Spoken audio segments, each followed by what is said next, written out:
Olá, seja muito bem-vindo ao nosso segundo vídeo na nossa jornada gratuita de contratos administrativos com todas as dicas para você estudar esse tema tão importante que é a parte de contratos, gestão, fiscalização, planilha de custos, tudo conectado para você que é servidor ou fornecedor e 100% gratuito. A dica do vídeo de hoje, então, em continuidade aqui na nossa semana, esse é o nosso segundo vídeo, eu quero falar para vocês de um erro que eu vejo acontecendo no Brasil inteiro. E eu garanto que você já passou por uma situação como essa que eu vou descrever agora. Você com certeza já ouviu falar ou até está passando por essa situação, onde você pega um edital de uma licitação que vai contratar, por exemplo, serviços, e lá vem escrito, vamos supor, num serviço de limpeza. No termo de referência, o projeto básico dessa contratação, né, tem lá mínimo de 25 serventes. Quer dizer, o edital exigindo o quantitativo de pessoas que vai trabalhar naquele contrato. Já viu isso? Pois é, isso está totalmente errado, totalmente equivocado, e eu vou te explicar por quê. Antes disso, já quero aproveitar para te convidar a participar do nosso curso completo de contratos administrativos e sua gestão, onde você vai aprender o passo a passo com um método de ensino desenvolvido pelos professores Gustavo Calduro Hermes e a professora Flaviana Vieira Paim. São os maiores especialistas do Brasil hoje, que a gente escolheu a dedo, os maiores nomes.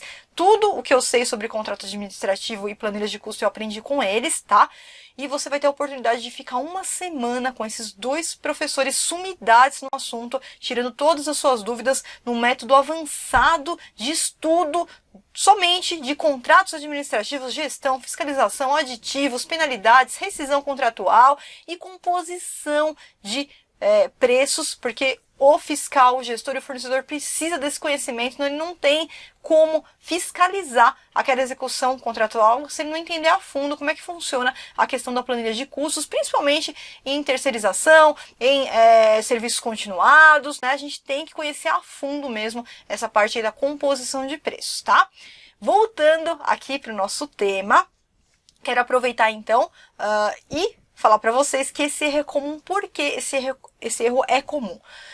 Porque as administrações, por falta de conhecimento técnico, falta de instrução, de treinamento realmente jurídico aí nessa parte, elas confundem a contratação de serviços com a contratação de mão de obra.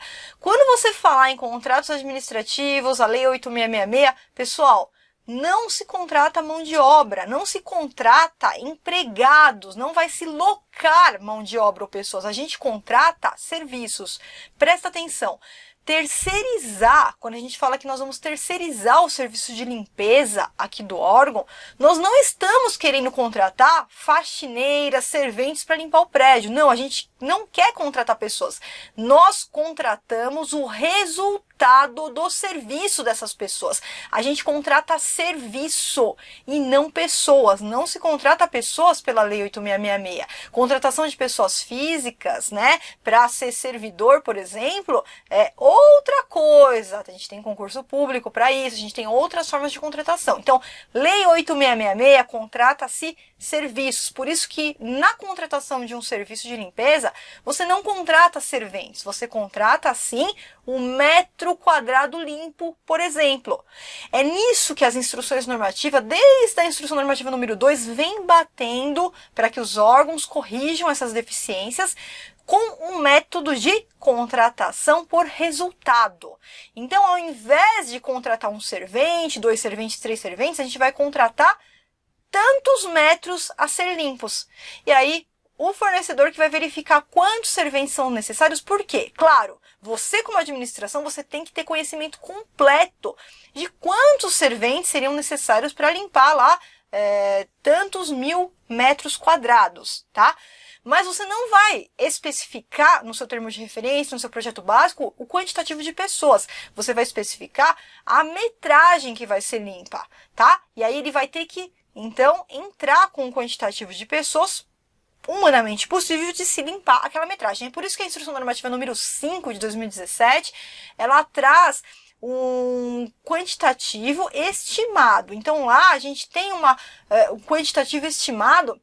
Por exemplo, quantos serventes seriam necessários para a limpeza de 2.000 metros quadrados? E lá a gente tem os coeficientes aproximados que a gente vai se basear, vai se fundamentar, mas não é que vai fechar o rol ali. Por que eu estou te explicando isso? Presta atenção. É muito comum hoje em dia que as empresas trabalhem não apenas com pessoas, com serventes, com empregados, os empregados do terceiro.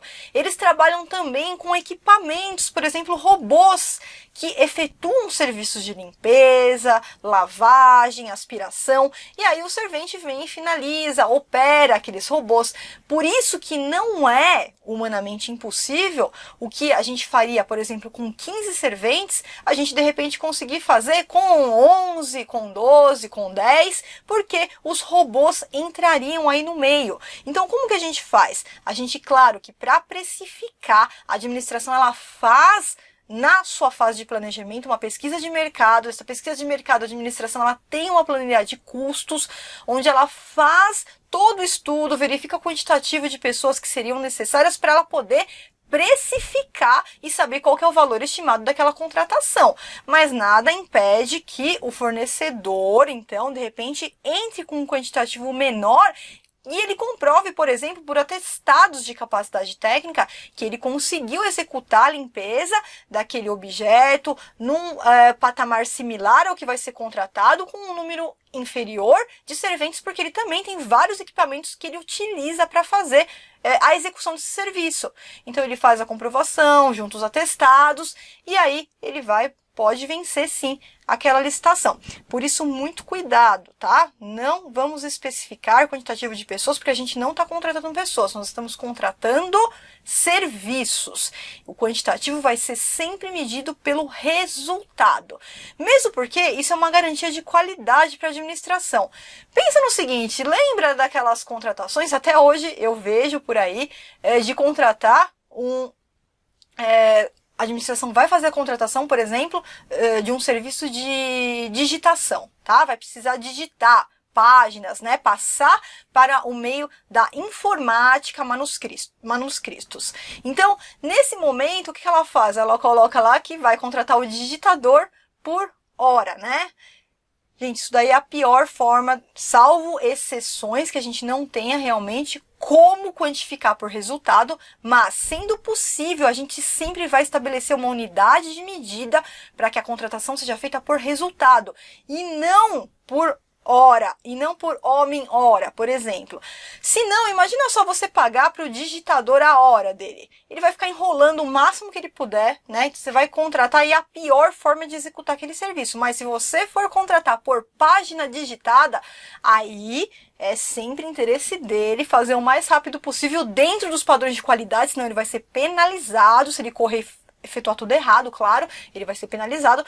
Dentro dos padrões de qualidade, ele vai ter que fazer as digitações e ele vai ter interesse dele. Quanto mais páginas ele digitar, mais ele vai ganhar, tá? Então, ele vai acabar sendo um parceiro da administração e não aquele empregado que vai ganhar por hora e vai fazer enrolar o máximo que ele puder, tá? Então, sempre a contratação é por resultado. É isso que as instruções normativas vêm, então, trazendo essa ideia que aí a gente tem mais qualidade nessas contratações e também não corremos riscos.